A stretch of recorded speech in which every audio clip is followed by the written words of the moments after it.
ఇక్కడ నుండి నడుచుకుంటూ ఆల్మోస్ట్ ఇదే దారిలో 2 కిలోమీటర్స్ వెళ్ళాలి. ఇక్కడ నుండి వ్యూ వదిలిపోయింది, చూడండి ఎంత బాగుందో. హలో ఫ్రెండ్స్, ఫస్ట్ అందరికి హ్యాపీ నాగుల చవితి. నేనైతే జరగకూడదు అనుకున్నాను, అదే జరిగింది.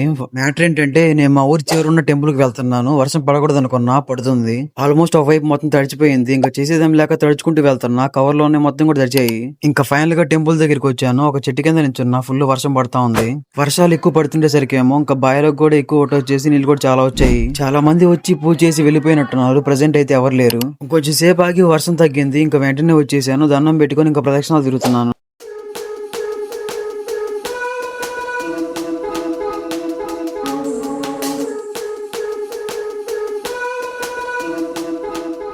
ఇంకా పూజ అయిపోయిన వెంటనే బొట్టు పెట్టుకొని నేను తెచ్చుకున్న పూలన్నీ ఒక్కో దేవుడి దగ్గర పెడతా ఉన్నాను. శివుడికి మందార పువ్వు అంటే చాలా ఇష్టం. మీకు ఎందుకు తెలిస్తే కామెంట్ చేయండి. ఇంకా కింద పూజ అయిపోయింది, పైకి వెళ్ళాలి. పైన కూడా పూజ చేయాలి. నన్ను ముందు నుంచి ఫాలో అవుతున్న వాళ్ళకి ఈ గుడి ఆర్డర్లు తెలిసే ఉంటది. చాలా సార్లు కూడా పెట్టాను వీడియోస్ లో.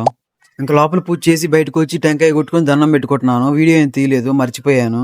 ఇంకా పైన పూజ అయిపోయినప్పుడు కిందకు వచ్చేసి ఇంకా అలా కూర్చుంటున్నాను. నేను ఎప్పుడు వచ్చినా కాసేపు కూర్చొని అయితే ఇంక వెళ్తాను. ఇంకా సరే మరి ఇంటికి అయితే వెళ్తున్నాను. ఇలాంటి మరిన్ని వీడియోస్ కోసం మన ఛానల్ సబ్స్క్రైబ్ చేయండి. Okay bye.